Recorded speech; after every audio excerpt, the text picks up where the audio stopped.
Assalamualaikum warahmatullahi wabarakatuh.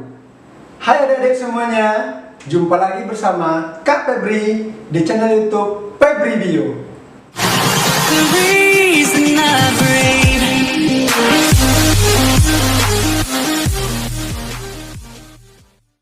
Kemarin kita sudah membahas banyak tentang sistem reproduksi, mulai dari organ-organ kelamin pada laki-laki, organ kelamin pada perempuan, kemudian spermatogenesis, dan juga ada penyakit ataupun kelainannya kemarin. Nah, sekarang kita akan coba bahas lagi materi yang baru, yaitunya adalah untuk menjaga ataupun cara kita untuk menjaga kesehatan dari organ reproduksi kita, ataupun cara untuk menjaga kesehatan dari alat kelamin kita sendiri.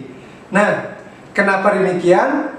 Karena hal ini sangat penting bagi diri kita untuk menghindari segala sesuatu penyakit yang tidak kita inginkan, terutama adalah tentang penyakit kelamin ini.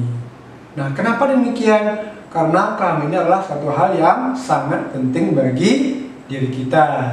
Nah, dalam video kali ini kita akan coba membahas nanti beberapa cara yang bisa kita lakukan untuk menjaga diri kita ataupun menjaga kesehatan dari organ reproduksi kita. Nah, di sini ada beberapa hal. Yang pertama ada di sini, waspadai berbagai macam penyakit menular.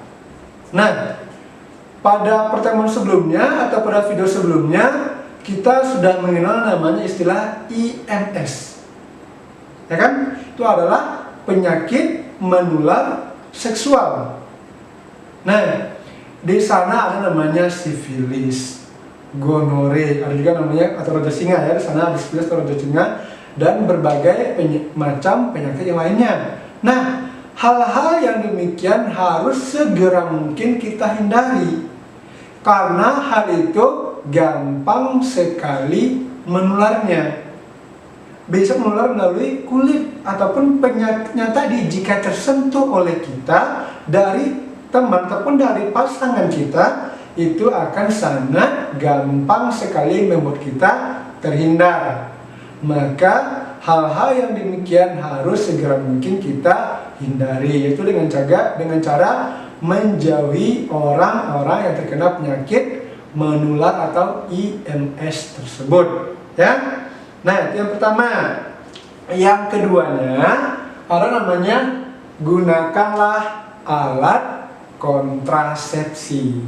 Nah, kalau alat kontrasepsi ini tentunya tidak berlaku bagi para remaja. Kenapa demikian? Karena remaja tentunya belum memiliki namanya pasangan atau suami ataupun istrinya. Nah, kontrasepsi ini adalah berlaku bagi orang yang sudah memiliki pasangan, suami istri, ataupun mungkin orang luar sana. Kalau khususnya kita di Indonesia, tentunya tidak diperbolehkan berhubungan sebelum adanya pernikahan, ya. Jadi alat kontrasepsi ini tentunya tidak akan berlaku bagi remaja. Nah, namun kenapa alat kontrasepsi ini penting? Nah, karena dari alat kontrasepsi tadi, kulit kita tidak langsung bersentuhan ataupun antara kelamin kita tidak langsung bersentuhan dengan lawan jenis. Ada yang melindunginya dulu. Nah, hal demikian juga bisa untuk sedikit membantu ataupun menjaga diri kita supaya tidak mendapatkan atau terkena penyakit-penyakit yang tidak diinginkan tadi. Maka di sini sedikit banyaknya penting menggunakan alat kontrasepsi demikian. Nah, alat kontrasepsi ini juga banyak macamnya. Ada berupa pil KB, ada kondom, ada lagi berbagai macam lainnya. Nah, sekarang kita tidak bahas apa itu alat kontrasepsinya, ya.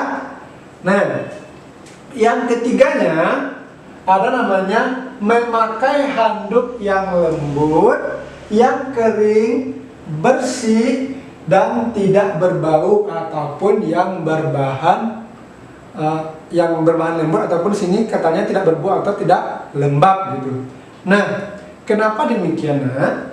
Karena alat kelamin itu, kulit kelamin itu adalah suatu hal yang sangat sensitif sekali.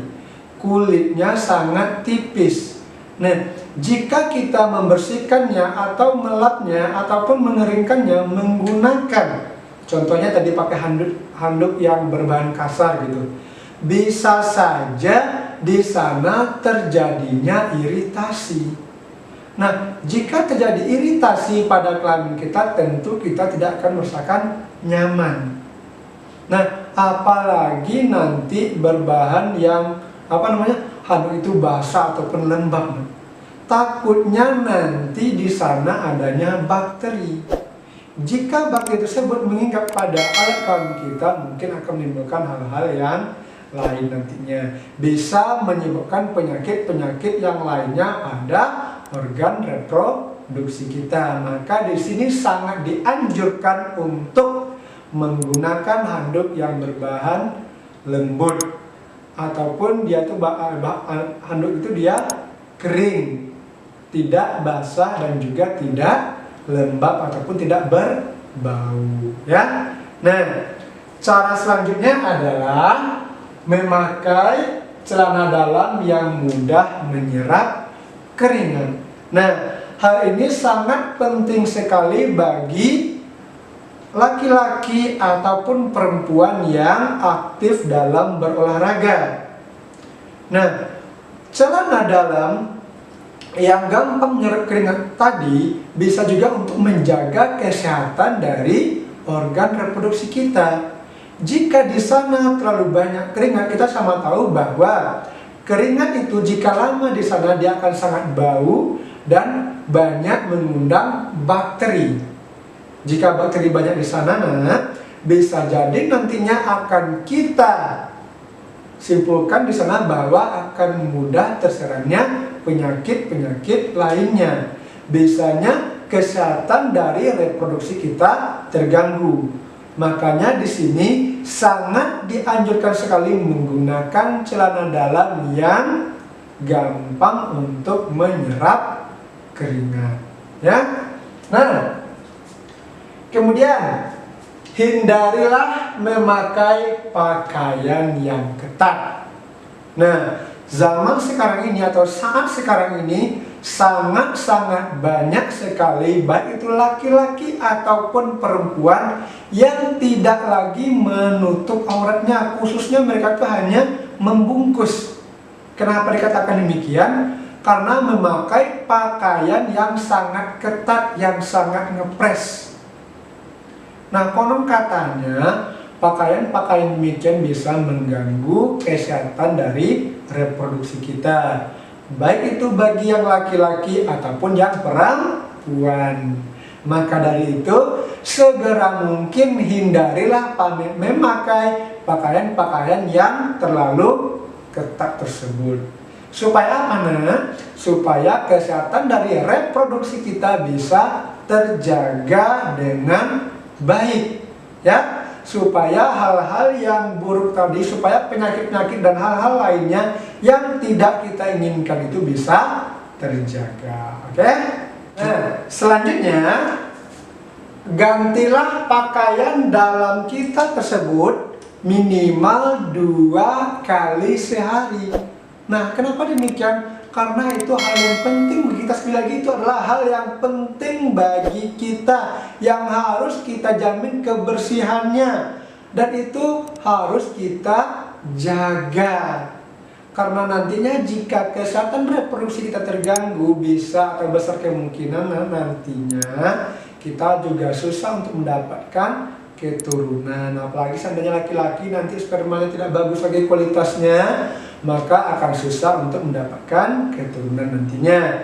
Kemudian takutnya nanti di daerah reproduksi kita itu sudah bersarang banyaknya bakteri, karena terlalu panas nanti dia lembab, bau, dan banyak bakteri.